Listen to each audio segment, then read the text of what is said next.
Oke, saya mulai ya. Problem solving atau aslinya namanya practical problem solving by Toyota. Gunanya buat apa? Untuk belajar berpikir sistematis. Oke.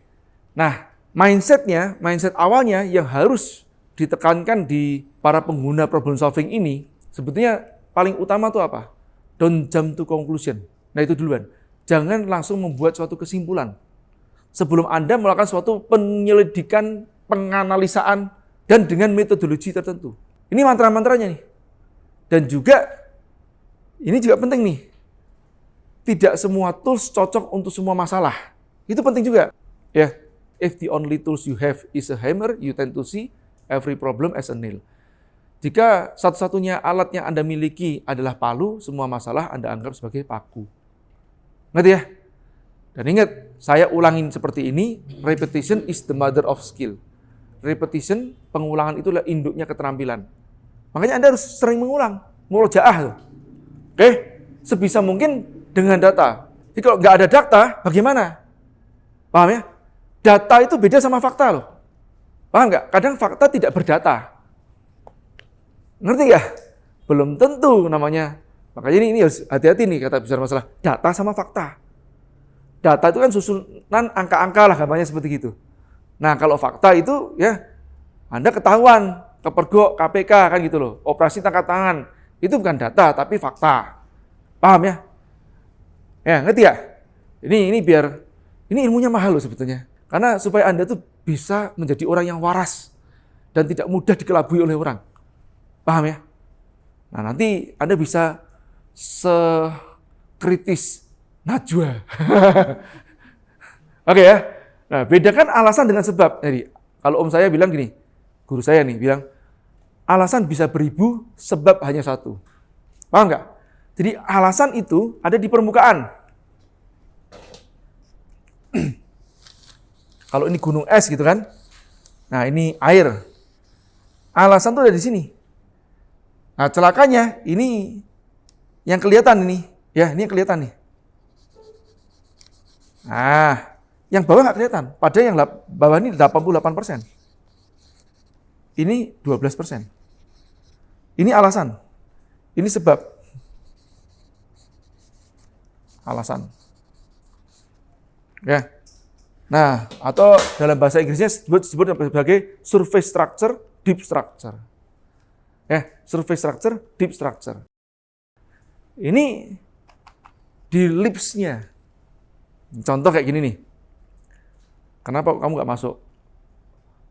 Oh iya mas, tadi macet. Nah, macet terus, macet kan masih bisa ke sini. Iya mas, saya memutuskan untuk tidak datang karena sudah terlambatnya agak lama. Kadang kan lebih baik terlambat daripada tidak sama sekali. Padahal sebetulnya itu kan cuma alasan saja. Sebabnya itu, kamu males atau tidur kemalaman, bangun kesiangan. Contoh gitu, ngerti ya? Atau mungkin tidak suka melihat muka saya. Udah kayak anak gitu ya. Dibedakan alasan dengan sebab ya. Jadi ini ada alasan, ada sebab. Makanya kalau dalam NLP, tools-nya salah satu menggali ke tempatnya alasan menjadi sebab, itu adalah metamodel. Jadi tools-nya macam-macam. Ini saya gabungkan ya. Tapi aslinya di practical problem solving tidak diajarkan. Kalau dalam teknik terapi diajarkan. Metamodel itu beyond the model. Jadi pada saat dia mengatakan, semua laki-laki itu buaya. Ya, kamu tidak pernah. Kan gitu kan. Kan itu kan terjadi kalau wanita marah. Ya kan? Nah, nanti ditanyakan di challenge, apakah semua? Karena ini disebut namanya generalisasi. Padahal semua laki-laki itu Pak Ayah. Yang buaya itu perempuan.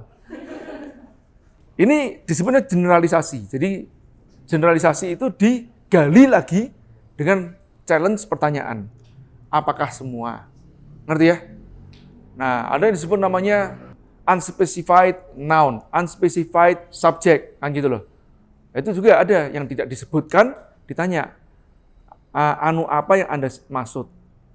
Siapa yang Anda maksud? Kan gitu loh. Boleh diperjelas, kan gitu loh. Itu lebih dispesifikkan dengan challenge-challenge pertanyaan. Nah, ini teknik-teknik ini disebut namanya metamodel, yaitu teknik penggalian. Bedakan alasan dengan sebab. Nah, ini Gosi nih, Genba datangi TKP bukan hanya katanya, Sering kan kita cuma ngomong katanya. Anda nggak akan melihat faktanya seperti apa. Datengin aja TKP-nya.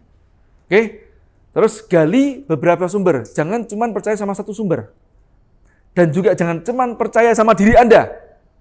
Hati-hati nih. Soalnya ada orang yang seperti gini nih. Wah, saya tidak mau mendengarkan perkataan orang lain. Saya ingin melihat faktanya sendiri. Dan fakta yang Anda lihat bisa jadi mungkin pas salahnya. Paham nggak? Jadi Anda tidak dapatkan yang objektif juga gitu loh. Nah ini harus hati-hati loh. Bisa jadi faktanya juga pada saat yang tidak tepat gitu loh. Ngerti ya? Dia kebiasaannya tidak seperti itu. Misalkan saya lihat nih, Alia tuh biasanya tuh, yang saya sering lihat ya, Alia tuh orangnya pemalas. Gitu kan? Yang pas saya lihat soalnya. Ya kan? Nah ternyata pas saya tanya sama yang lain, enggak, Alia tuh rajin. Atau sebaliknya, Alia tuh rajin orangnya. Tapi ternyata di belakang, enggak, sebenarnya Alia tuh pemalas. Cuma di depan saya aja rajin, misalnya gitu. Ya, ini Anda nggak bisa menggunakan satu fakta dari Anda aja penilaiannya, paham nggak? Makanya mendengarkan opini orang lain itu juga penting. Betul? Ask the audience. Phone a friend, kan gitu loh. Nanti baru terakhir 50-50. Oke, nah ini penting nih. Jadi gali dari beberapa sumber. Kalau istilah lainnya 360 degree.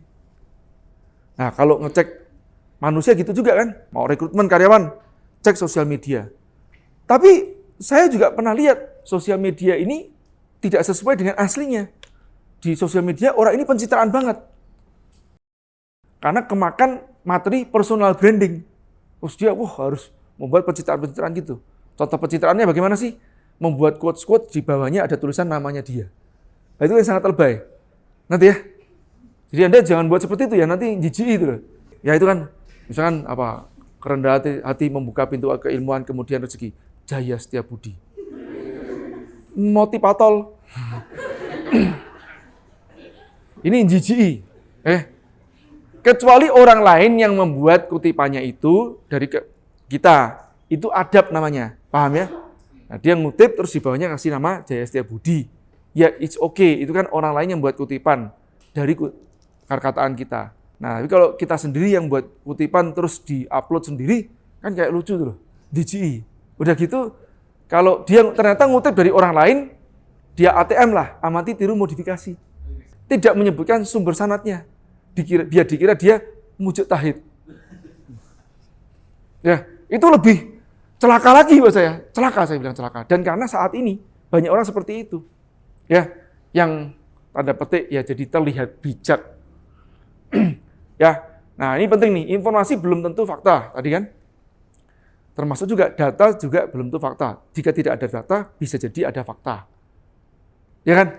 Nah, cari solusi bukan kambing hitam. Ini paling terakhir. Ya kan? Anda boleh marah, wajar nih. Kalau saya bilang begini, Anda silakan berbuat kesalahan. Tapi kalau Anda berbuat salah, saya marah wajar. Atau saya tegur. Habis itu, tegur selesai, kita cari solusinya. Catat ini, jangan sampai terulang lagi. Kalau sampai terulang lagi, namanya konyol. Paham ya? Atau sering saya mengatakan begini, cobalah kamu berbuat kesalahan yang berbeda. Yang kreatif gitu loh. Jangan pakai kesalahan yang sama terus. Paham ya? Temukan kesalahan-kesalahan yang berbeda. Yang belum pernah kamu temukan atau orang lain belum pernah temukan. Kalau orang lain sudah lazim temukan, lah kok Anda nggak belajar, ya konyol. Saya sudah menemukan, kok Anda masih ngulangin yang sudah saya katakan, yaitu konyol juga. Paham ya? Jadi harusnya menemukan bugs-bugs yang berbeda. Oke, lanjut. Ini mindset-nya. Nah, practical problem solving, ini alurnya. Klarifikasi masalah, kemudian mencari alur prosesnya, potensi penyebab, 5 kenapa, solusi, dan uji solusi. Dalam bahasa aslinya, klarifikasi masalah itu adalah clarify the problem to get real problem. Jadi intinya sebetulnya di sini adalah real problem. Kalau yang kedua, locate area to get point of cost. Jadi lokasikan areanya di mana untuk menemukan tempat kejadian perkara. Ini ilmu polisi, ya kan? Tapi kalau ada potong doang, nggak bisa. Ini dari atas duluan, ini komplit nih. Nah, yang ketiga, potensi dari sini ketemu point of cost-nya, tempat kejadian perkaranya, potensi penyebabnya apa saja. Oke, potential causes. Oke, breakdown di tempat potential causesnya tadi untuk menemukan direct cause. Jadi nanti di sini menemukan direct cause. Direct cause itu penyebab langsung. Oke? Nah, kalau ini masalahnya, ini penyebabnya. Nah, penyebab langsung digali lagi dengan 5 why, ketemu yang namanya root cause. Ketemu root cause, dicari solusinya. Solusi itu dibagi menjadi 2. Yang namanya temporary, dan satu lagi namanya permanent atau long term. Terus diuji solusinya benar atau tidak. Sederhana kan? Nah, sederhana. Oke, jadi gampang saja. Makanya nggak lama-lama. Nggak sampai 1 jam selesai. Oke, lanjut ya. Yang pertama nih, clarify the problem to get real problem. Nah, ini mengklarifikasi masalah. Untuk menemukan apakah ini beneran masalah. Kadang suatu masalah itu belum tentu masalah. Paham nggak? Ya, jadi suatu masalah belum tentu masalah. Ini harus tajam kita nih ya. Kritis namanya ya. Nah, sebisa mungkin dengan data. Atau kalau dalam bahasa kerennya, always speak with data. Paham ya? Kalau nggak ada datanya, ada faktanya. Gitu aja. Always speak with data. Dan kemudian apa? Yang kita gunakan adalah Pareto. Maksudnya apa?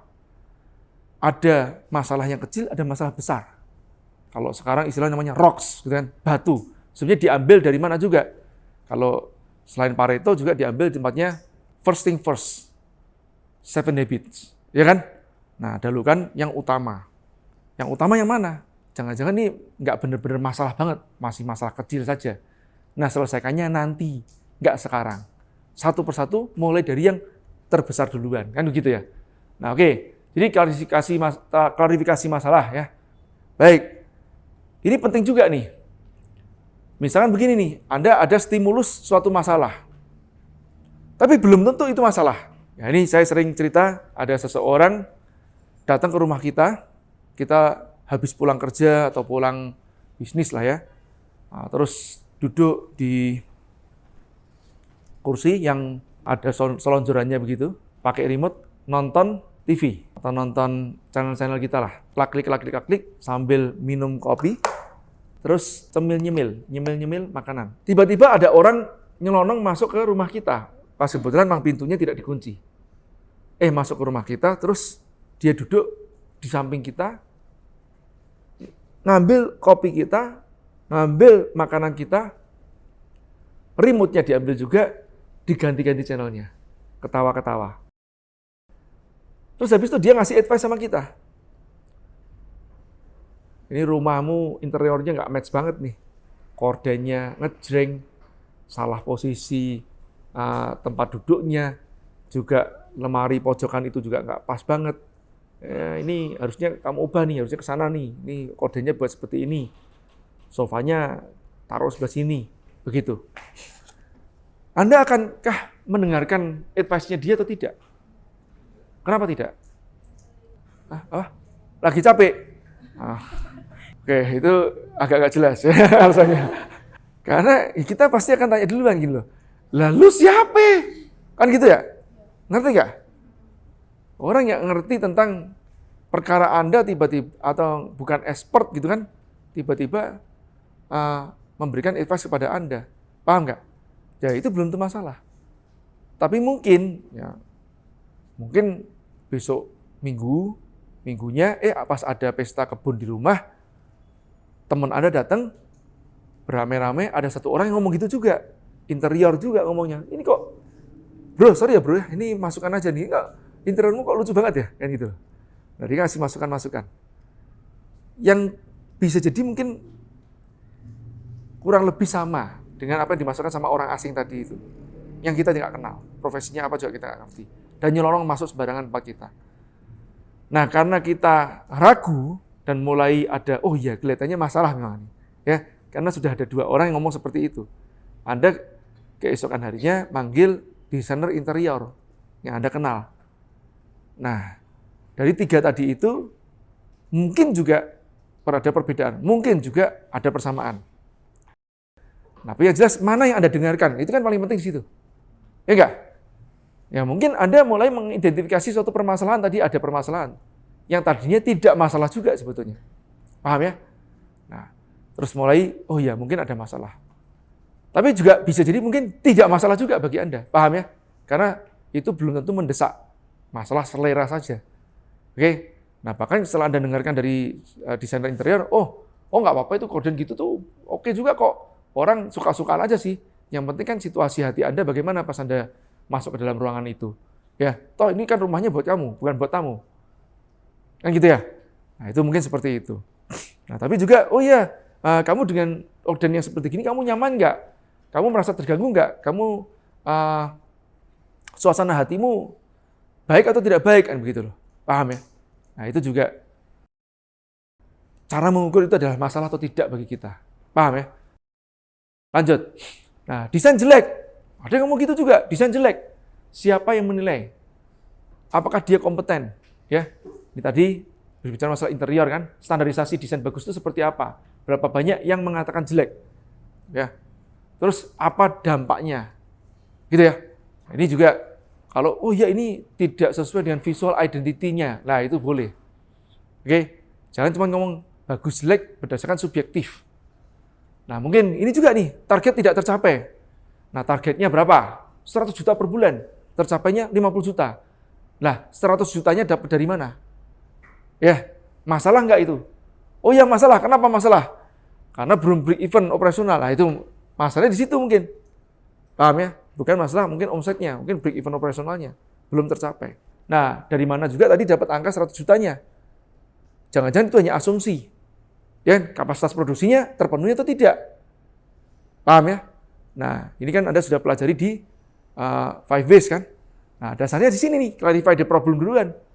Di 5 ways dasarnya tidak mendapatkan itu. Cuman saya tambahkan saja ada namanya clarify the problem. Dan saya tambahkan tentang masalah kapasitas produksi, kapasitas kursi, sama okupansinya. Oke? Supaya lebih tajam analisisnya. Ini juga sih masalah nih. Ya, jomblo kan, belum nikah. Masalahnya itu apa? Masalahnya kalau pulang kampung ditanyain, nggak usah pulang kampung aja. Gitu kan? Nah, gitu kan. Jadi, apakah belum nikah itu masalah? Ya karena ini seringkali kita tuh terlalu banyak mendengarkan perkataan orang. Bukan karena saya sudah butuh. Saya resah, gelisah, basah. Kan gitu ya. Nah, jadi itu jadi masalah berarti. Ya kan? Nah, sudah hormonalnya sudah tidak stabil. Nah, itu silakan kan. Kalau tidak nggak usah karena diomongin orang terus udahlah mau cepet nikah atau oh iya, ini lucu banget nih. Gara-gara mantanku mau nikah, jadi saya juga harus membalap nikah juga. Dan buru-buruan. Itu ada yang lucu kayak gitu tuh. Serius, ini true story di tempat kita ya. Oke, lanjut ya. Nah, jadi tidak semua masalah adalah masalah. Dan kita harus mengklarifikasi duluan. Ya, jadi standarisasinya kita menilai suatu masalah itu benar masalah atau tidak dari mana. Kan ini harus ada. Terus target versus pencapaian. Ya balik lagi targetnya masuk akal atau tidak tadi. Komplain dari mayoritas pelanggan. Nah, ini masalah nih. Ya enggak? Karena pelanggan kan yang menggaji Anda. Betul? Yang menggaji kita. Ya. Nah, jadi masalah kalau komplain pelanggan banyak. Kalau 1-2 mungkin masih bisa ditoleransi. Paham ya? Jadi ada yang bilang gini, Pak, ada masukan dari customer saya seperti ini, Pak. Ada atau banyak? Paham nggak? Kalau cuma ada, oke, ditampung. Paling cuma kita ngomong, baik Bu, kami tampung saran-sarannya, terima kasih. Selesai, kami tampung. Tapi belum tentu kami ubah. Kenapa? Karena dia mungkin hanya minoritas. Paham ya? Nah, terus adakah problem lain yang lebih mendesak? Jadi ada mendesak, ada penting. Ada penting, ada genting kan gitu. Nah, kadang-kadang oke lah ini kita dahulukan. Tapi kalau penting ketemu genting, nah itu sudah hot lot. Kalau dalam istilah di fabrikasi itu namanya hot lot, didahulukan. Ini lot ini begitu kasih merah harus digeser ke tempat bagian depan. Yang ini geser duluan. Nanti. Oke? Ingat ya. Dan informasi belum tentu fakta. Nah, terus apa yang harus kita lakukan? Klarifikasi. Jadi cari datanya. Oke, ketemu masalah ini. Coba digali duluan, berapa persen? Cari. Yang komplain seperti itu berapa? Dari 100 responden, berapa banyak? Nah, itu cari. Temukan masalah yang sungguhnya bukan yang tak perlu dipermasalahkan. Jangan-jangan kita cuma nyari-nyari masalah doang. Nggak apa-apa kalau kita nganggur. Memang ada nih anekdot dulu kita pada saat di Astra. Terus, oke, ini orang India. Namanya saya lupa. Tapi orangnya baik, bagus banget, great leader dia. Terus dia bertanya kepada bawahannya. So, any problem? Dia tanya begitu. Oh, no sir, no problem. Dia bilang gitu. No problem, that is your problem. Dia bilang gitu. Kenapa? Kalau nggak ada masalah, itu adalah masalahnya. Dia bilang gitu. Agak repot juga nih kan. Artinya apa maksudnya? Carilah masalah. Kan gitu. Nah, maksudnya dia itu apa sebenarnya? Untuk improvement, untuk mengimprove. Bisa jadi mungkin cycle time Anda sekarang bisa diperpendek lagi. Ya kan? Ini kan Anda bisa melihat suatu masalah sebagai masalah atau suatu masalah tidak masalah. Paham ya? Nah, tinggal masalahnya kita punya waktu atau tidak untuk ngurusin itu. Alokasi waktu kita buat apa? Kan begitu. Datang lagi dia. Sir, I found the problem. I hire you not to find the problem, but to solve the problem. Serius, ini kata-kata dia nih. Ngomongnya seperti itu. Intinya apa? Number one, boss is always right. Number two, refer to number one. Ya itu. Nah, yang salah lagi juga kalau Anda musuhan sama bos Anda. Udahlah, berat tuh. Ibaratnya Anda tinggal di tempat tanahnya orang yang tuan tanahnya nggak suka sama Anda. Iya. Terus gimana? Kita harus cari muka untuk nyenengin bos kita. Buat saya tidak perlu kata-kata cari muka sih. Kalau cari muka itu ibaratnya di depan sama belakang beda. Enggak. Nah, apakah menyenangkan bos Anda itu sesuatu yang masuk akal untuk dipenuhi? Ya kan? Dalam artian memang bos itu pada dasarnya memang suka timnya rajin sama jujur, kan gitu ya. Saat bos mafia pun ini bos maling, tetap kepengen anak buahnya itu rajin dan jujur. Benar nggak? Kan nggak suka yang malas-malasan sama yang tukang bohong kan? Nggak suka. Biarkan yang bohong sama yang bohong sama malas saya saja, kan gitu loh. Nah, kamu tetap harus rajin, kan gitu. Nah, artinya kalau Anda rajin, jujur, ya insya Allah disenangi sama semua tipe bos. Ya enggak? Tapi bosnya merasa tersaingi nantinya. Saya bilang kok jarang sih saya ketemu bos merasa tersaingi. Kecuali kita itu nanti cari mukanya ke tempat atasannya beliau, kan gitu loh. Paham nggak? Lain perkara gitu loh. Ini dalam tanda petik cari muka ya. Atau mungkin prestasi kita dilirik sama atasan kita gitu loh. Nah, itu mungkin dia merasa tersaingi. Kalau enggak prestasinya menjadi prestasinya si bos, ya senang-senang aja lah pasti. Paham nggak? Nah, sederhananya seperti itu. Nah, kenapa saya mengatakan seperti gini? Ya karena dulu saya itu kerja Senin sampai Minggu. Terus saya itu berusaha belajar sama bos saya. Tapi kawan-kawan saya ada yang bilang gini juga nih. Wah, Jaya nih, anaknya Babe nih. Soalnya kayak saya itu jadi penjilat tuh. Ya kan? Padahal kenapa saya datang ke sana? Karena saya mikir yang sederhana, ini bos saya ini punya keilmuan. Manajer di perusahaan multinasional company yang gajinya ribuan dolar. Nah, dan ratusan juta lah uang sekarang. 100 juta lebih. Dulu pernah bocor soalnya. Nah, saya mikirnya tidak iri gitu loh. Tapi saya mikir, ini perusahaan multinasional company, ada orang Indonesia kerja di sini, jabatannya manajer, dia bukan sembarangan orang, pasti punya keilmuan nih. Nah, saya kepengen belajar, di mana pada saat yang lain, teman-teman di belakang cuma ngomong, kalau pas makan siang, bapak lu tuh, bapak lu gini loh. Ya, ngomongin atasannya doang. Ngerti ya? Tidak berusaha meniru. Apa sih? Atau belajar dari atasannya, apa sih yang spesial dari dia? Paham nggak? Nah, gitu loh. Nah, itu ya teman-teman ya. Jadi, Tadi anekdot aja tentang masalah ya. Jadi kadang-kadang ya gitu, betul. Setelah Anda menemukan masalah, ya Anda harus menyelesaikan masalah. Gitu ya.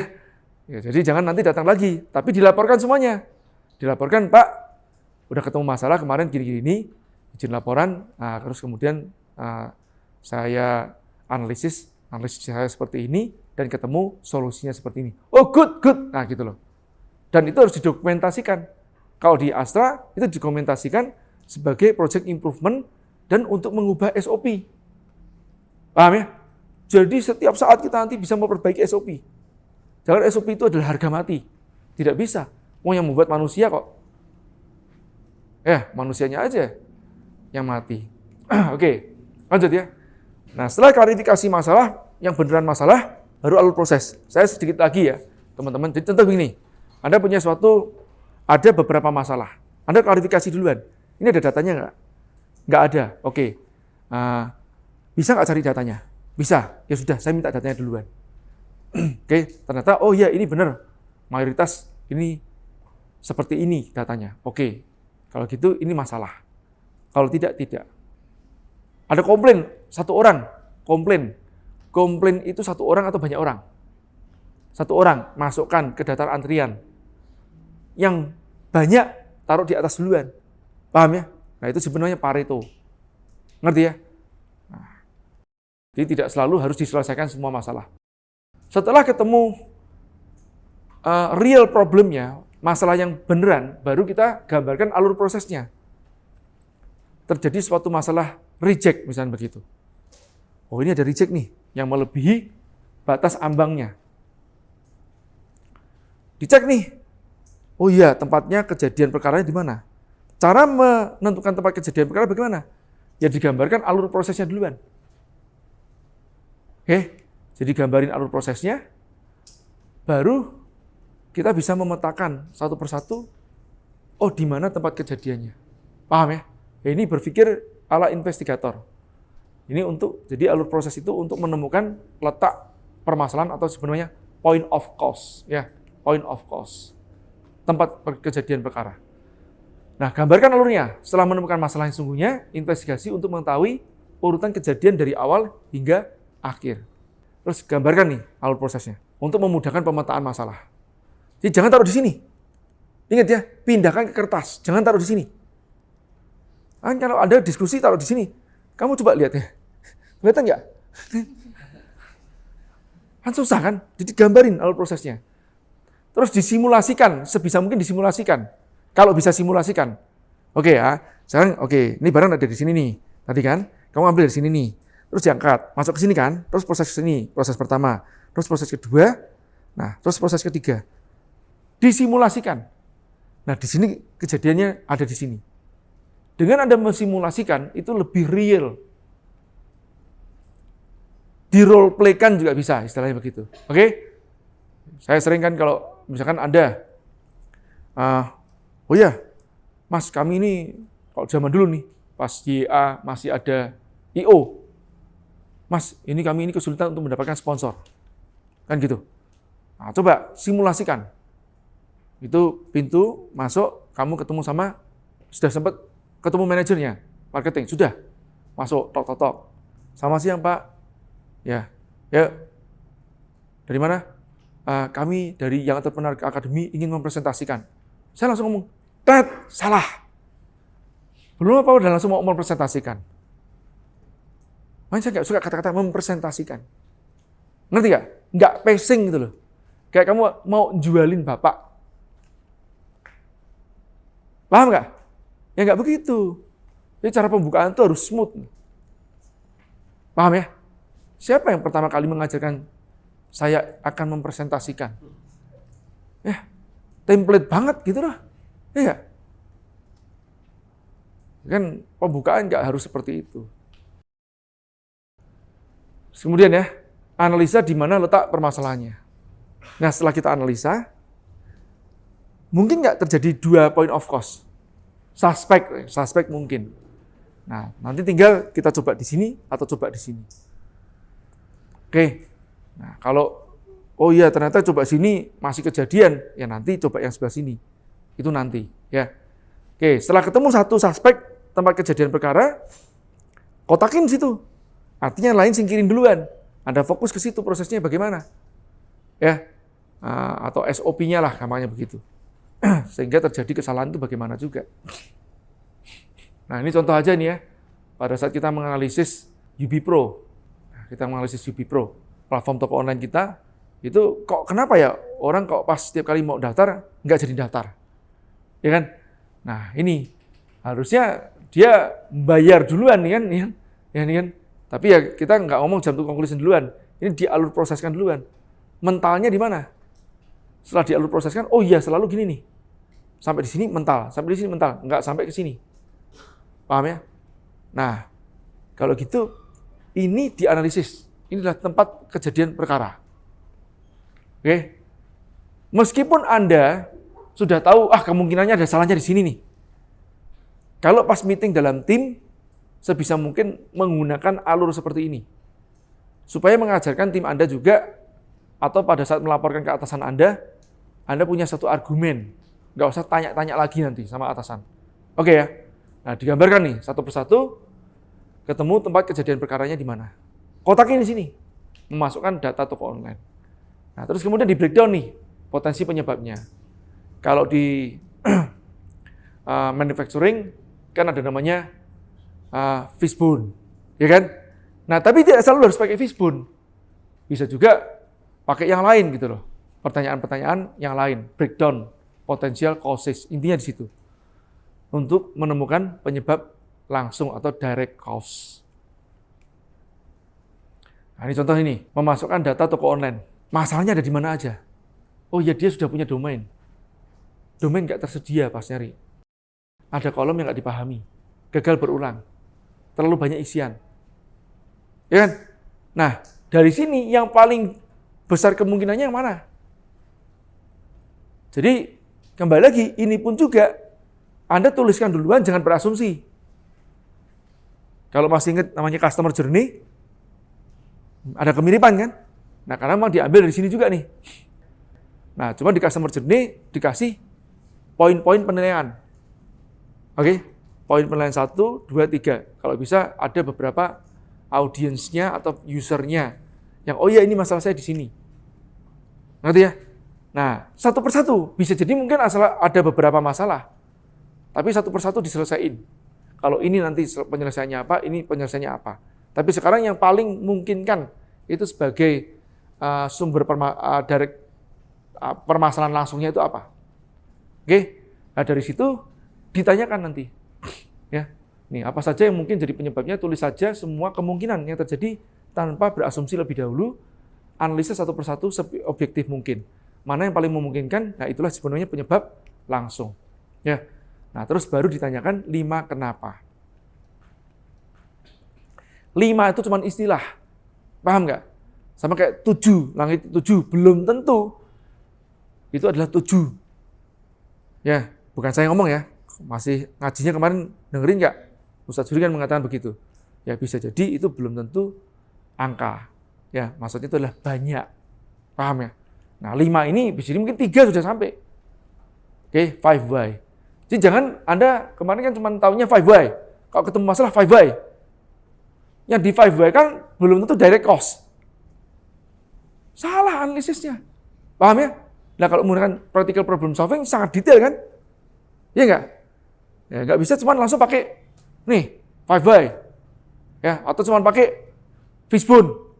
Enggak. Nanti bisa jadi salah. Cuma fishbone doang bisa juga salah juga. Nah, kalau fishbone itu digunakan biasanya di level teknisi. Karena sifatnya teknis. Paham ya? Nah, makanya kalau analisis level 1.0 linear sifatnya. Variabelnya dikit. Nah, analisis 2.0 udah mulai tambahin variabel. 3.0 lebih kompleks lagi. Mungkin 4.0, 5.0 udah ngomongnya ekosistem. Oke. Nah, nih 5 why. Oke. Nah, untuk menemukan akar permasalahannya, untuk menemukan root cause. Jadi ada direct cause, ada namanya root cause. Nah, tanya nih dengan 5 kenapa. Kenapa penyebab langsung itu terjadi? Kenapa 2, kenapa 3, hingga kenapa yang terakhir? Mungkin 5, mungkin 6, mungkin 3. Uji sebaliknya, dikarenakan anu, maka terjadi anu. Jadi kalau ini why, dibaliknya therefore. Ya, because ini, therefore anu. Kan gitu loh, paham ya? Hingga kembali ke tempat penyebab langsung. Nyambung nggak? Jika itu nyambung, ya itu adalah kemungkinan permasalahannya ada di situ, atau root cause-nya. Akar permasalahan. Setelah ketemu akar permasalahan, ya baru nanti kita nyari solusinya. Nah ini contohnya ya. Kenapa si A lupa memasukkan baking soda? Karena dia terinterupsi saat kerja. Kenapa dia terinterupsi? Karena HP-nya bunyi. Kenapa HP-nya bunyi? Karena lupa dimatikan. Jadi ini ada dua maksud nih maksudnya. Ya, terinterupsi bisa jadi mungkin tidak hanya oleh HP. Mungkin juga terinterupsi oleh perintah atasan. Terinterupsi oleh apa? Ya, terinterupsi oleh customer. Kan bisa kan? Nah, tapi mayoritasnya juga balik lagi nanti. Mayoritasnya terinterupsi oleh HP yang bunyi. Ya, kenapa HP-nya bunyi? Lupa dimatiin. Nah, nanti dibuatin SOP-nya. Oke? Kalau perlu bagaimana SOP-nya buat ngecek? Kan SOP selalu buat ngecek. Oke, sudah silent. Kalau nggak dimasukin locker, aman, selesai. Jadi pada saat bertugas sebagai kasir, sebagai waiter, dia tidak membawa HP. Selesai. Ya, kenapa kok sampai sekarang ada juga yang masih mempertahankan menggunakan telepon office kan, atau telepon dial itu loh. Ya, kabel. Nah, karena supaya tidak terinterupsi. Kalau HP ini kan dikit-dikit pegang, nganggur dikit, sepi, pegang HP. Nggak baik juga loh sebetulnya. Ya. Oke, lanjut. Nah, uji kebenaran dikarenakan HP, ini dibalik tadi kan, dari bawah ke atas. Dikarenakan HP-nya lupa dimatikan, maka bunyi. Dikarenakan bunyi, maka terinterupsi. Dikarenakan terinterupsi, maka lupa memasukkan baking soda. Contohnya begitu. Nah, dikarenakan lupa makan baking soda, bantat, kan gitu. Paham ya? Nah, terus solusinya? Solusi ada dua tadi kan, sementara sama permanen. Temporary corrective action sama long term corrective action. Ada dua. Ya, temporary sama long term. Analoginya bagaimana sih? Anda misalkan berlayar menggunakan kapal ikan nih untuk mencari ikan di lautan. Sudah 2/3 jalan dari sini mau ke sini nih. Udah sampai sini 2/3 jalan. Baru ketahuan kapalnya bocor. Nah, Anda mikir, wah kalau kapalnya bocor bahaya nih, balik lagi aja deh.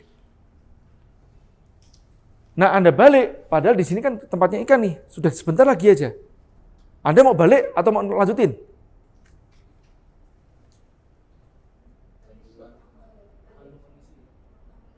Kondisi apa?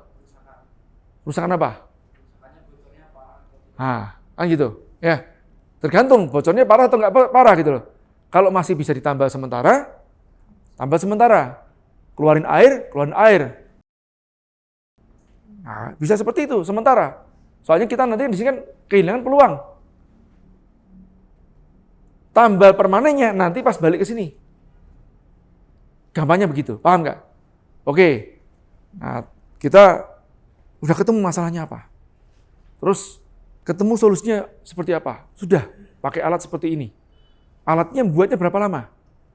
Buatnya sekian lama. Boleh nggak sementaranya apa? Semi manual. Ya oke. Paham ya? Program gitu juga. Kalau buat, wah ini pakai program ini supaya nggak error nih. Sering-sering salah-salah. Nah, sementara untuk nambal itu bagaimana? Manual, semi manual. Gitu aja. Kalau saya selalu bilang, itulah, udah nggak usah nunggu kelamaan. Sempurna itu nanti. Jalan sambil sempurnakan. Gitu ya. Nah, ini terutama kalau solusi permanen juga memakan biaya juga. Nah, makanya carikan solusi sementara lebih dahulu. Makanya kita selalu bilang, ya ini temporary corrective action. Temporary corrective action, permanent corrective action. Nah, terakhir yaitu uji solusi. Ya agar nggak terulang lagi. Amati jangan sampai terulang. Nah, kalau sudah oke, nggak terulang, masukkan ke SOP untuk perubahan SOP. Oke. Nah, kalau di Astra dijadikan project improvement. Kalau ini dari tidak ketemu masalah ya. Kalau gara-gara tadi ini bukan improvement nih, ini bisa ditegur nih. Kan? Nah, tapi kalau yang dari tidak punya masalah, kita mencari masalah, paham nggak? Pas lagi nganggur nih, mencari masalah untuk project improvement. Ya contoh gini nih, hari ini kita tidak menemukan masalah apa-apa. Tapi sebenarnya kita bisa mencari suatu masalah. Dengan bagaimana? Dengan standarisasinya dinaikkan. Oke, yang tadinya cycle time-nya 10 menit, bagaimana caranya bisa lebih pendek daripada 10 menit, mungkin 9 menit. Paham nggak? Nah, itu kita nyari masalah kita. Yuk, target kita 9 menit. Nah, itu kita nyari masalah. Di-improve. Oke? Kesulitan mencari sesuatu, itu masalah dalam administrasi. Dulu saya kalau malam hari ini ya, kerjaan saya itu saya membuat project-project improvement buat office saya sendiri. Dan saya masih berdua aja waktu itu. Saya sama satu tim saya, sekretaris saya namanya Siti Yani. Cuman kan dia jam 5 selesai pulang kan. Nah, saya lanjut nih sampai malam. Terus, misalnya ada masalah gini. Setiap kali customer tanya file lamanya, selalu saya nggak menemukan. Bagaimana supaya saya bisa menemukan dengan cepat? Nah, dikasih kode indexingnya, kode referensinya. Nah, itu contoh. Itu improvement. Paham ya? Nah, jadikan SOP. Nah, besok-besok kalau nyari gampang. Gitu. Jadi sebetulnya Anda bisa menemukan masalah-masalah dalam kehidupan Anda. Atau Anda tidak menganggap masalah dalam kehidupan Anda. Paham ya? Misalkan, mungkin Anda nih ya, di luaran sana, kalau di sekolah-sekolah umum, Anda sudah sangat berprestasi itu. Ngerti nggak? Dengan standar segini nih.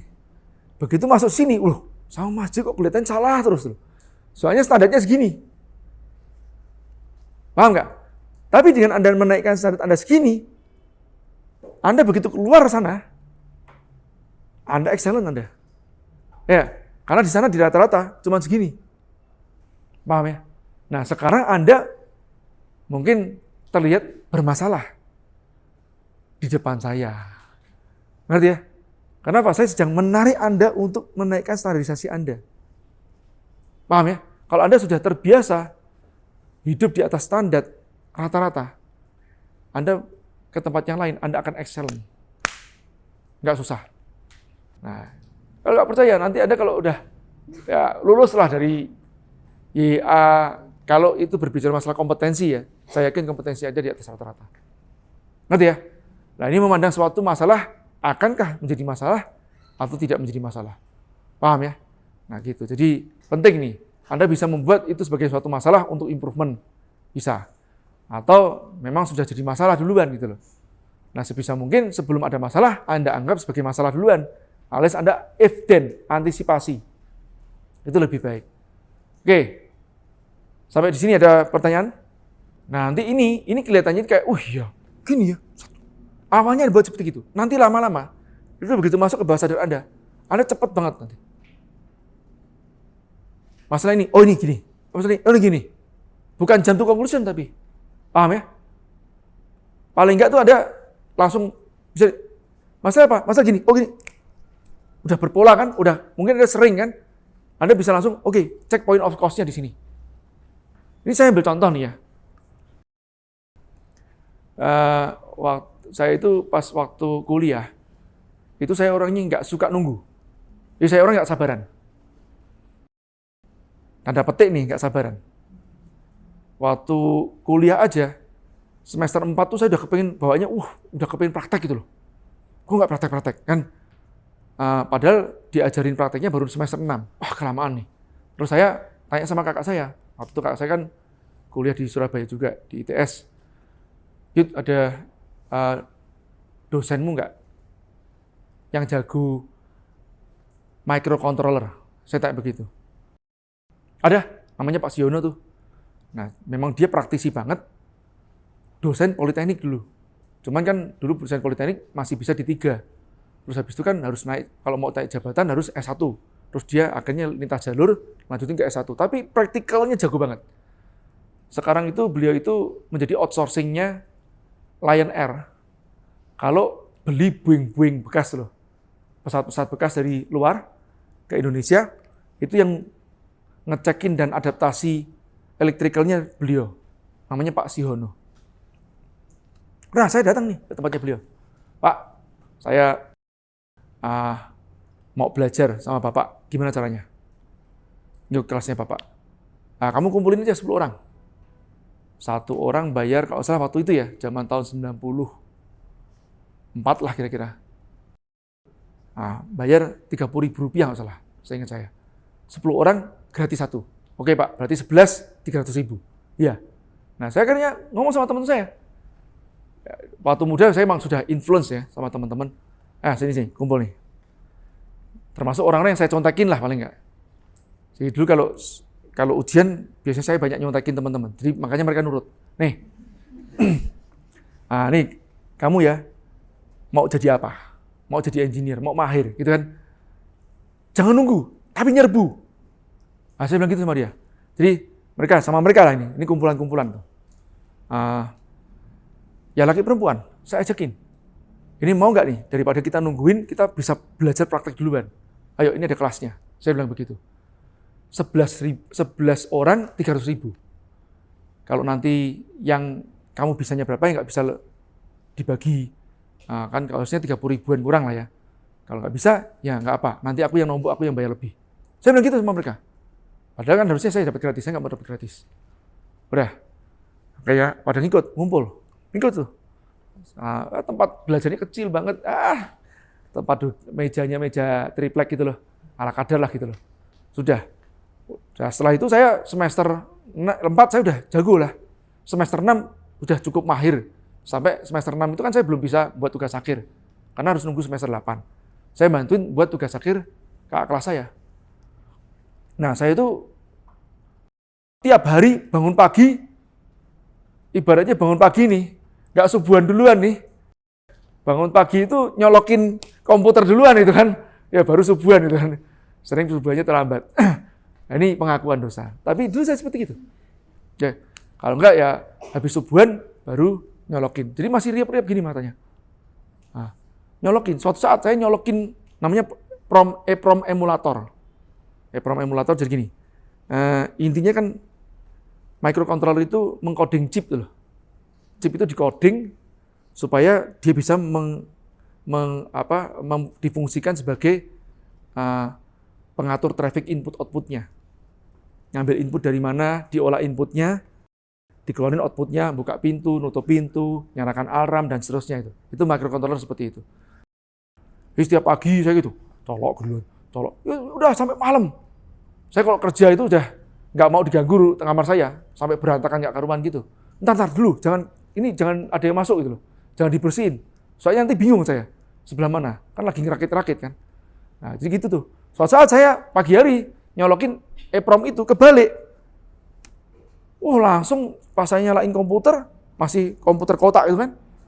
Yang tabung ini juga iya, CPU-nya berasap gitu. Berasap.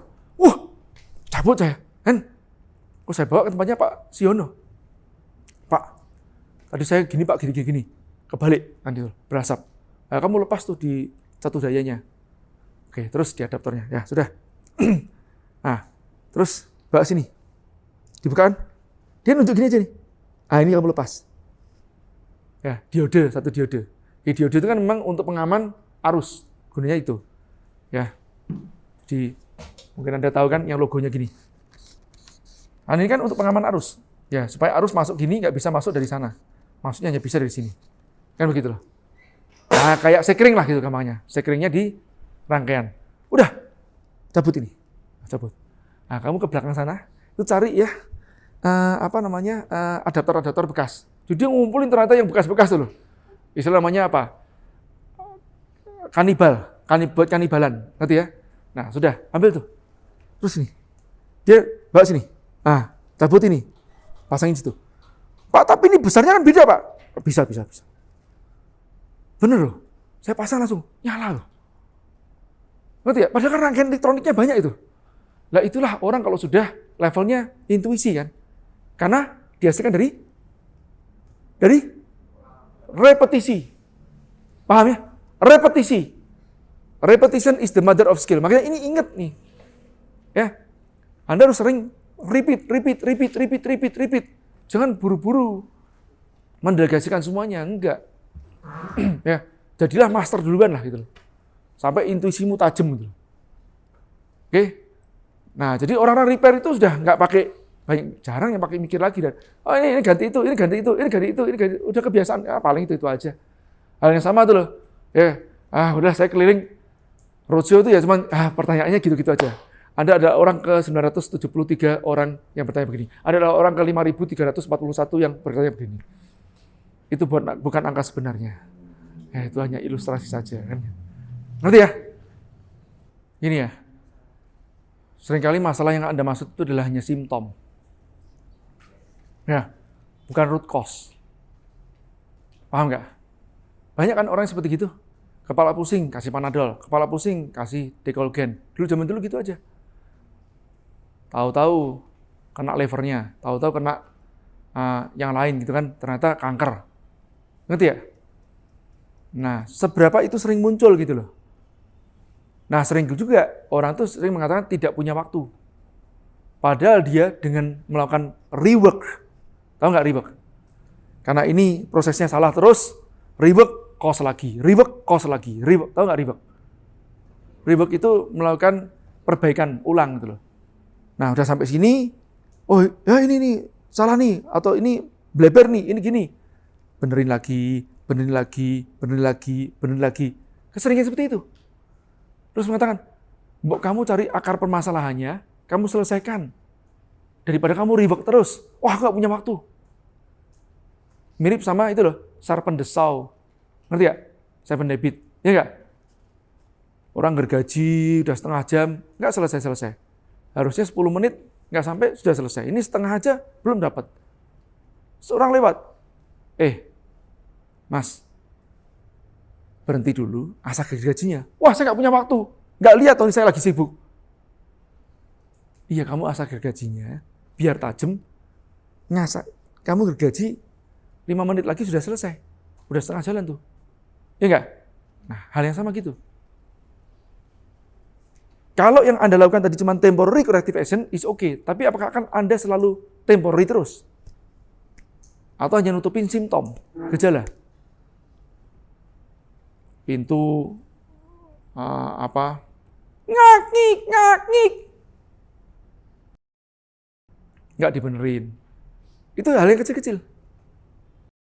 Terus,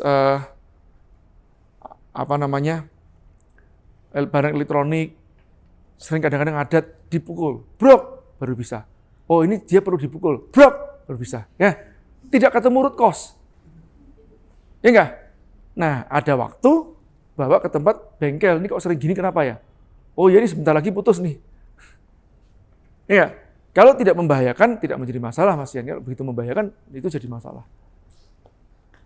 Banyak tuh yang sering ngakalin. Pernah juga nih saya gini nih. Tukang di rumah tuh. Jadi ini di pojokan kamar mandi lah. Ini kan tempat pembuangan airnya sini. Ya enggak? Airnya tuh ke sini. Airnya ke sini, harusnya kan ke sini nih. Ya enggak? Tapi ke sini nih. Masalah enggak? Masalah. Saya bilang sama tukangnya. Kang, lihat tuh. Ya, ini airnya ke sini, Kang. Kamu buatnya begini nih, enggak begini. Terus, tahu enggak? Dia cuma gini nih.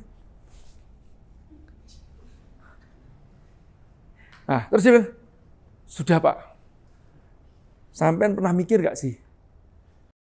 Sampean ini melihat aku giniin terus setiap hari selama 50 tahun aku tinggal di sini. Atau 30 tahun aku tinggal di sini. Nah, gini terus setiap hari.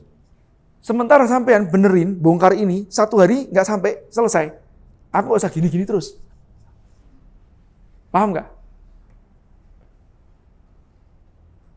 Nah itu. Bagaimana kita, standarisasi kita tuh tinggi atau tidak? Terhadap kebersihan, ya, terhadap kenyamanan, keamanan.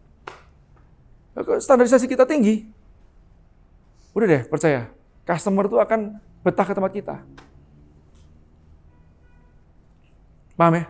Ini juga PR bagi Anda-Anda yang mungkin biasa tinggal di panti, di pondok, ya kan? Yang standarisasinya seringkali rendah. Kalau tempat ABIA, standarisasi pantinya tinggi. Bukan panti siapa? Pondok. Tinggi. Bersih. Bersih, nggak bau. Kan sering tuh. Saya nggak ngerti, saya belum inspeksi di tempatnya kontrakan mes seperti apa. Ya. Nah, sebenarnya kalau inspeksi gini aja. Ya, di kebut. Kasurnya. Oh, berdebu nggak?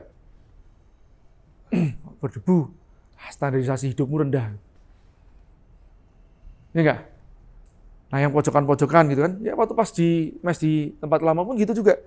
Ini kok si asisten barusan bersihin, kenapa masih kuning-kuning gitu ya? Saya pikir kuningnya itu permanen di tempat itu pembuangan air nih. Cuman saya giniin aja, loh enggak, nih lumut. Artinya apa? Dia bersihnya nggak bener. Iya enggak? Nah, ini masalah standarisasi. Paham ya? Biasakan hidup dengan standarisasi yang lebih tinggi. Tapi pada saat Anda memang harus dengan standar yang rendah, bukan atau tanpa standar, misalnya Anda di alam, harus camping, ya lain perkara Anda lepaskan itu, supaya nggak stres. Paham ya? Nah, tapi kalau pas kita melayani, ya standarisasi tinggikan. Oke? Iya. Bagus tuh, bagus. Jadi waktu, jangankan pada saat sekarang, dulu pada saat pertama kali, pas mengerjakan proyek-proyek ini, saya itu sempat punya keraguan. Ini framework ini cocoknya buat apa? Paham ya? Nah, ini betul paling cocok ini untuk bicara masalah manufacturing. Yang potensi-potensi penyebabnya itu sudah terukur semuanya. Atau bisa diukur. Bukan yang sifatnya masih open di luar sana, yang variabelnya banyak. Paham nggak? Jadi gini, kayak contoh gini, perusahaan ini nih, kan di Astra itu kan semua udah proper semuanya. Begitu sudah proper, kalau ada kesalahan, udahlah itu jarang namanya kesalahannya itu bercabang gitu loh. Paham nggak? Biasanya satu udah langsung kelihatan. Ada masalah di situ, nah, kenapa? Karena ya tadi itu, output yang ditargetkan tuh 99,98% nih. Nah, jadi begitu, berarti berapa? 100 ribu ya? 10 ribu ya? 10 ribu. 99,98. Ya, 98 nih, persen. Setiap 100 ribu diizinkan hanya 2. Jadi artinya itu sudah stabil banget tuh. Jadi begitu ada masalah gitu, jarang masalahnya bercabang karena ini dan itu. Jarang. Paham ya? Dan untuk manufacturing, ini tokcer. Paham ya? Nah, cuman itu pertanyaanmu benar, bagus banget. Ya. Apakah kemungkinannya ada beberapa? Ada. Bisa. Makanya di sprint itu, kan ada beberapa kemungkinan kan? Nah ini makanya jangan hanya menggunakan satu aja. Kalau digabungkan di tempat sprint pun juga, itu kan saya adopsi dan dipakai menggunakan diadopsi ke tempatnya adaptasi ya, dengan menggunakan namanya optimasi customer journey. Itu kan kalau diperhatiin, kan saya memodifikasinya dengan practical problem solving. Saya gabungin. Ngerti ya? Jadi pas pada saat nanti ketemu potensial causes, ini kan ini mungkin. Ya tak? Nah, bisa jadi mungkin tiga-tiganya. Ya diperbaiki satu persatu. Ini cari root cause-nya, cari root cause-nya, cari root cause-nya, cari corrective action-nya. Bisa. Paham ya? Tidak selalu harus satu. Tapi yang duluan harus diselesaikan yang mana? Paham ya? Termasuk tempat kejadian perkara tadi itu. Bisa jadi mungkin tidak satu.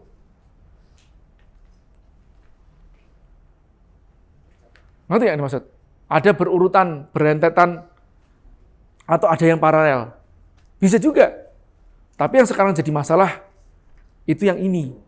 Nanti ini, urusan nanti gitu loh. Dibenerin setelah ini beres duluan. Ngerti ya? Paham ya? Nah, udah ada bener tuh. Jadi, yang kritis. Jadi, dulu saya juga, pas menerapkan ini juga tidak, langsung semuanya seperti itu, enggak.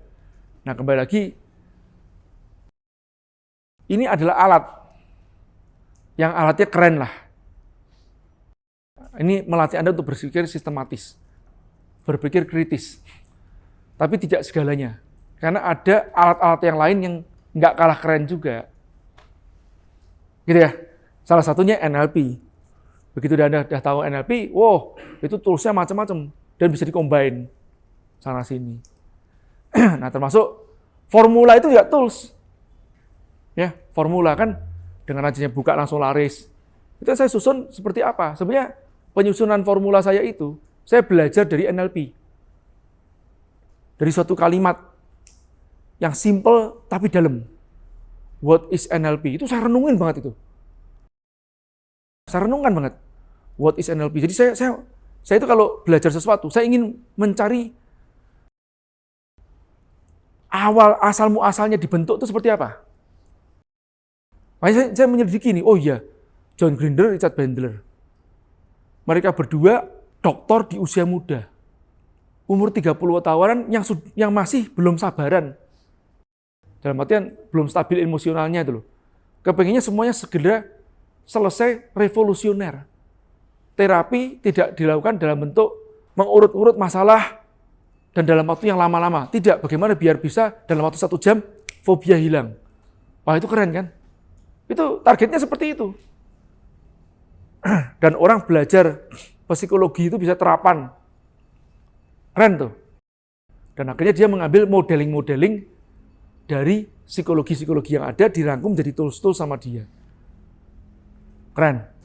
Nah, ada satu orang yang nguping di kelas NLP itu. Jadi NLP itu dulu itu prasyaratnya ya, setahu saya itu minimum S2 dulu. Pas pada saat awal-awal. Nah, ada satu orang yang cuma lulusan SMA. Udah gitu nggak punya duit untuk ngikut lagi. Tapi ngeyel mau ikut. Ya, udah nggak lulus persyaratan S2-nya. Terus nggak punya duit lagi, dia tetap mau ikut. Ngeyel gitu loh. Kalau tidak ngikut, dia bilang, aku nggak akan bergeming dari sini, atau aku dengerin dari tembok. Seperti itu, namanya Anthony Robbins. Dan waktu dulu, zaman dulu ya, practitioner NLP itu 20 hari. Master practitioner 20 hari, kayak gitu. Trainer sama master trainer, jadi NLP ada 4 gelar aja. Practitioner, master practitioner, trainer, master trainer. Yang 2 ini, itu jam terbang saja. Kalau yang ini, berbicara masalah materi. Jadi materi selesai sampai master. Oke, nah, jadi waktu itu Anthony Robbins ngikut nih. Makanya dikasih kesempatan lah ngikut. 20 hari setelah ikut selesai, dia ngumumkan di radio. Barang siapa yang punya fobia akan saya sembuhkan dalam waktu 1 jam. Wah, itu ada yang bawa ular, fobia ular, ada yang ngomong fobia ular dibawain ular sama si Anthony Robbins. Ini benar dibawain. Dan macam-macam lah gitu loh. Ya, ada yang trauma masa lalu. Itu sembuhkan dalam waktu 1 jam. Ada yang nantang juga. Dia bilang, saya mau berhenti rokok, tapi saya nggak bisa berhenti rokok. Kalau Anda bisa memberhentikan rokok, nah saya bayar Anda. Itu nantang gitu. Itu Anthony Robbins gitu. Ya ini memang fenomenal sih. Sampai makanya dia bayarannya terkenal tinggi. Sampai pernah jadi, ya ngomongnya pernah jadi penasihat inilah Clinton lah waktu itu dengan bayaran berapa? 100.000 US dollar per jam. Bayarannya kan? Yang ngomongnya dia ya, motivator yang bisa ngomong aja gitu. Tapi pinter, karena saya pernah ikut kelasnya di Singapura. 3 hari saya ikut kelasnya. Total 3,5 hari, tapi yang setengah hari yang isi timnya. Yang 3 hari sama dia. Pagi nih, jam 8 nih, ini 5.000 orang nih. Itu pagi itu kita udah di depan pintu nih. Kan meskipun ada kelas-kelasnya kan.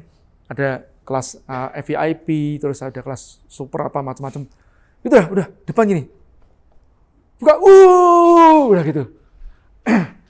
Jam 8 sampai jam berapa ya? Malam kok kita. Ada fireworknya juga kan. Ya sampai malam. Itu dia nggak istirahat loh beneran. Ya, kita aja capek udah gitu kan. Dan dia istirahatnya itu di belakang sebentar dan vegetarian. Makan buah-buahan. Balik lagi. Wah, balik lagi. Tinggi, gede. Ngomongnya kenceng lagi, full energi itu. Nah, ini muridnya John Grinder, Richard Bandler yang pertama. Ya, dan Anthony Robbins membuat namanya NAC, Neuro Associative Conditioning.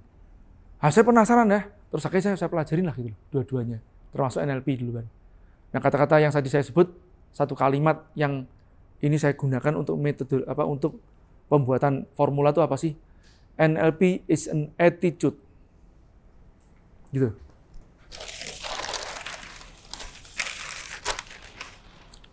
Jadi yang pertama ini duluan. NLP is an attitude. Lies behind the strategy. Backup by methodology. Nggak ada gambar-gambar gini sih di baganya. Saya cuma menerjemahkan seperti ini.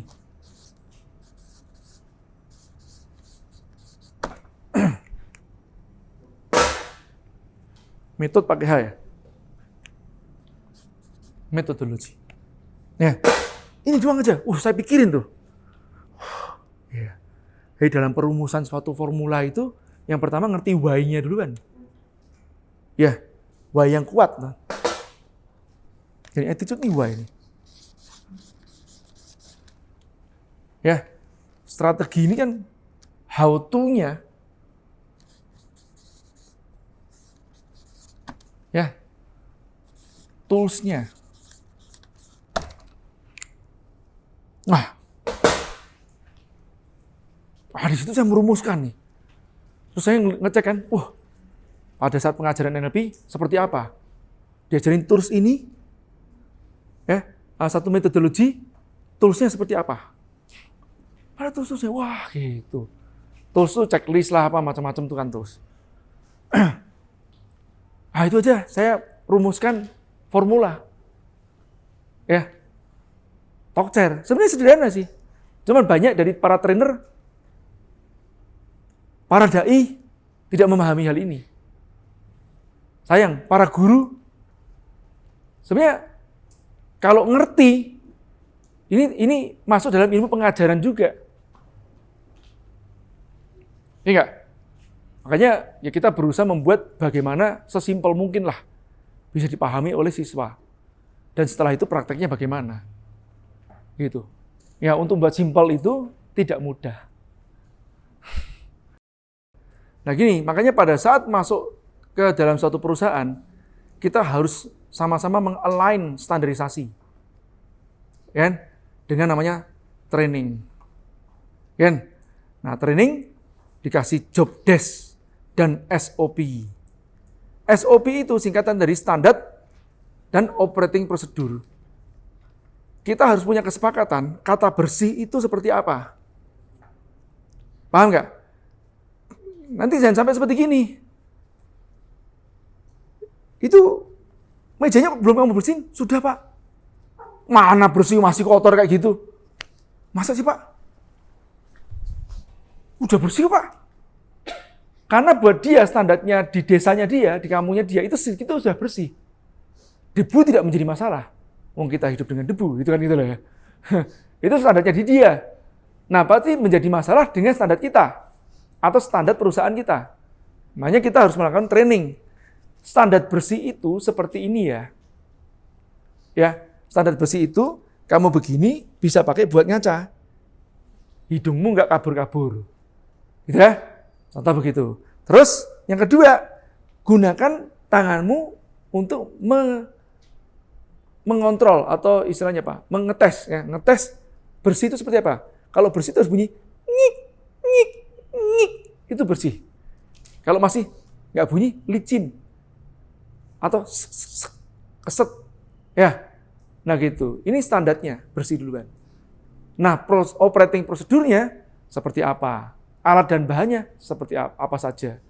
Gitu. Jadi begitu masuk harus punya align duluan. Oke, kita punya kesepakatan ya teman-teman, standar kita seperti ini. Kan gitu loh. Nah, buang standarmu duluan dari sana. Anda masuk ke sini dengan standar kita. Ya. Sebenarnya kata-katanya set your standard up itu kata-katanya Andrew Robin. Bagus banget tuh. Itu sayang waktu itu belum ada kamera HP, belum ada tahun 2003-an lah saya ngikut. Anda baru lahir lah, belum ada mungkin. 2003. Nah, dia bagus ya, dia buat semacam kayak mantra gitu ya, bersama-sama gitu kan. Yuk ucapkan sama-sama. Gitu. Yang saya ingat cuma sepenggal-sepenggal sih. Now I'm the voice kan gitu kan. Sekarang kita ini adalah yang menentukan suaranya gitu loh.